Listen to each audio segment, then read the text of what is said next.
the knocks that Van Dijk, Alexander-Arnold, Ronaldo, have they recovered? Are they available to play this weekend? What's the team? Pretty much all of them. Trent trained yesterday, completely normal. It was not a knock. Trent was a bit ill, but that looked yesterday pretty good. And so with Virgil, we have to wait. He didn't train so far. He didn't train with the team so far. So, but can't say anything more about that. So, what was the other one? Ginny. Yes, Ginny trained as well. So all good. How does that first defeat of the season affect the mood of the squad, if at all? Like a defeat is, it's not cool. It's not what you want. It's not what we are going for. So that's how it is. But it's not that we should not be surprised that things like this can happen, especially when in a game when you're against a really strong side, when you don't use your big chances and we said a few times, you leave the game open, and then if you leave the game open, there's always a chance for the other team, and so that's what happened, not more. But I don't think affecting the mood after defeat. Yeah, of course, immediately after the game, the mood is not good. But then you have 2 days in this case to find back on track. And that's, I would say, worked so far. We will go to Chelsea and try our best again. But in games like this, you never can be sure that you will get the result you want to have. You have to work for it, and that's what we try. Graham Souness has again been very complimentary about your team. Says that this Liverpool team will give any team from any era a real game. You've already come through a big test against Spurs and the top 4 rival this season. What kind of a statement would it be if you were to open up a 5-point gap on another rival or top 4 rival in Chelsea this weekend? I don't think in this category, to be honest, because it's difficult enough to try to win the game or even to get a point at Chelsea, and I don't think about a 5-point gap. And a 5-point gap, 31 match days before the end is nothing, because we play them again, so it's absolutely nothing. It's only about getting points on our account, and that's all what we try to do. And if Graham says that, yeah, he's right, would give all teams a proper game, and that's the best news, to be honest. That's exactly how we see it as well. But give somebody a proper game doesn't mean you will win that game. It only means you are competitive, and that's what we are. That's what we have to show again. And I thought the Chelsea game was just an unbelievable, interesting game, to be honest, in the analyze as well. So we needed time to adapt. Yes, we had a new formation. Yes, and that's without the ball. Against the ball, defending is a bit more complicated than with the ball. And so it felt maybe a bit like Chelsea had, and for us as well, it was not uncomfortable. And we think, okay, they pass there, and we were not ready. It was because of little details, but they are absolutely important. And for the boys, it was a big challenge because I know how people see it, and always, you let them play after a long time. We have 5 players. Okay, Fabinho played a few minutes, but we have 4.5 players with the first minutes for sure, the first start in the season, and then we all think they need to be ready in that moment, use the chance, or you will never get another one. But that's not how it is. So it was a really difficult task, and I was happy how we adapted in the game, to be honest. So with all the things they did, at the end they needed a free kick, and maybe offside, maybe not important, and a world-class situation of Hazard. And to win the game, so we had the bigger chances and all that stuff. So that's good news, but still we lost it, and that what can happen. That's not a problem. But how I say, it's always about the result is the most important thing, but the performance is pretty important as well, and for analyze much more important. And so we learned a lot in that game, and it was just interesting to see how we adapted in a pretty short period of time, and with a pretty much completely new formation, and that's good, but we have to do better because, Chelsea will make changes, of course, and Hazard will not only play 20 minutes, so he will give us a few questions, probably over 95, and a lot of other players will come in, Jorginho and Kante and all these boys. So it will be interesting again, and I'm looking forward to it. You've got a few to come by yourself. Yeah, I know. Just as far as Virgil is concerned, obviously with it being such a colossus in your defence as well, what sort of an impact might that have? Or has that had, even on training maybe? Virgil is a world-class player, there's no doubt about that. And if you miss a world-class player, it's not cool. But Dejan Lovren made his first game after the World Cup, I would say around about 10 weeks. Most of the time he was that injured that he couldn't even think about training, because and that part of your body is something that's not, you cannot do fitness, nothing. So, and after that long period he played an outstanding game. Joel Matip, long have been injured, now 2 games in a row, played fantastic, and both fullbacks didn't play in that season so far. So that's, we all get judged constantly, but it's for the boys it's much more important what I think about their performance than what you think about their performance. And I can imagine that people say, oh, thank God all the others come back again and stuff like that, but these boys did a really good job. So if Virgil is fit and can play, then he will play, so why should I make, but if not, then obviously we have options, and that's really good. That's really good, and for that, yes, his impact is always obvious. But we could play football and before Virgil van Dijk, and we can play without Virgil. Thank God. But I prefer as well that he is fit and available, and I can make decisions if he needs a rest or not in one or the other game. But now for the last game he was not available. And now we'll see what will be tomorrow. I know you've touched upon it, but with that in mind maybe as well, what have you learned about your depth in your squad following this week as well? By the way, we spoke a lot about our depth in the squad, I think, and then you watch it, and nobody spoke about Chelsea, and they made 8 changes as well, and I think Zappacosta was not involved, and a few others. So they have obviously, you need that. You need that. You cannot go in a season with 12, 13, 14 top-class players. You need 20 of them. That's how it is. And but then still, it's better to make 2 changes than 6 or 7.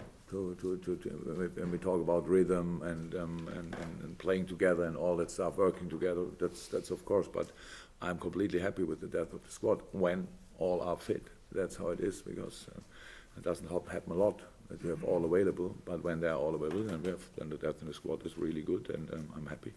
I know the disappointment of midweek and being out of the cup competition so far, but in an advantage of that, up until January now, you can focus on the 2 competitions, the Premier League and the Champions League, which some may suggest would have been a better priority than also being in the League Cup as well. If you see like this, then you play better. You don't play Champions League, and you go out in the first round in the Carabao Cup, and then you have enough time to focus on the league. Yeah, it's not. We do the job to play all the games somebody gives us. If you want all competitions we are in, we want to win, and it's the job. I said before the game, the stadium will be full. So means we have to be at 100%. That's what we try to do. In the moment, I don't see a lot of positive things, to be honest. When I think about losing a cup game, but I know that if you go the next 2 rounds, I'm not sure, would not be the biggest problem match-wise. In January, yeah, if you go in the semis, I think then around about then it's getting a bit more busy, and that's not cool. But if you're that far, then you want to go for it, of course. So, but that's clear before you start a competition. And I think before or when I came in, people expect more or less that in these kind of games you line up all the kids. If one of us would have done that in the last game. And I didn't speak to Sarri before the game and ask who you will line up, and I line up them, then we have a proper game. So, but if we would have brought the kids, or I would have done that, that would have been a funny game. So that was a real cup game, and both teams showed how important this cup is for them, and I like that. So we lost. That's not cool, but that's all. So with the changes that I guess you're going to make in Chelsea, are you expecting a similar kind kind of, well, a similar kind of game than you had with Yeah, the same one as midweek. at least. Yeah, it will be tough. It will be intense for both sides. It's a big one. It's Chelsea versus Liverpool. So that sounds already good. And then now we have to make sure that it is good. And yeah, that will not, for both teams, it will not be an easy game. Both teams know that. But how I said, the best preparation for us for the Saturday game is the Wednesday game, because you can never know more about an opponent than in a match you play against them. And of course, a few different players on the pitch, for sure, for Chelsea. And yeah, but we try to use our information from Wednesday to do it better. Jurgen, I'm sure it'll be a different starting lineup tomorrow, but given the fact that you've had a couple of days to reflect and work with the squad, can you sense an added determination in the players to make sure that at Stamford Bridge it's a different result? An added motivation, maybe? Yeah, for sure, but it's not that I go, to be 100% honest, that I come in on Thursday morning and then speak immediately in which way we strike back and things like this. Are obvious, we want to strike back. That's sports. You lose once, can happen. If you play them again, you try to correct that case, and that's what we try, of course. But it's now today is the only session we really have, and then we travel to. Because so far it was, of course, for the team who played was completely only yesterday was recovery. The good was with the other boys we had a proper session, a good session, and now today is a very important one to use the things we've learned in a training session about the opponent, and then let's go and try again, and hopefully they all are fit, and then we have done really proper quality, and that makes it so interesting. Yes, but striking back is a real duty in sports. That's why what's a big part of what I love. You always in a season you play always twice, so it's quite difficult to play in June, or let me say in August, and then next time in May, and you just tell your players, we lost against them. That's quite difficult, but in 3 days it's possible, and so let's try. Jurgen Shaqiri's started the last 2 matches. How would you assess his progress since he's come in and sort of getting to play the Liverpool way and look the way that you want and what you want from him? Oh, very good, very, very good. It's when he came in, that's what I wanted from him, that he really plays only free, completely. Don't think about anything, play football. I don't want to bother him and fill him up with informations about the way we play, the way he has to defend, the way he has to run. I wanted to see how he adapts, and that was brilliant in the preseason. You saw that. But of course, for the long term, you need to get used to all these different things more and more, and he makes big steps in that. But of course, that's again like it always was. When you use these informations, then you lose a little bit from the natural skills for a few days, weeks, whatever, because you think now a little bit more on the pitch, as you should actually, because it's football, I said a few times, should be more instinct than really thinking too much. So you have to do it that often that you don't have to think about it anymore. And that's where he is in the moments, but I'm completely happy. It's a fantastic impact, and a really good player and good boy.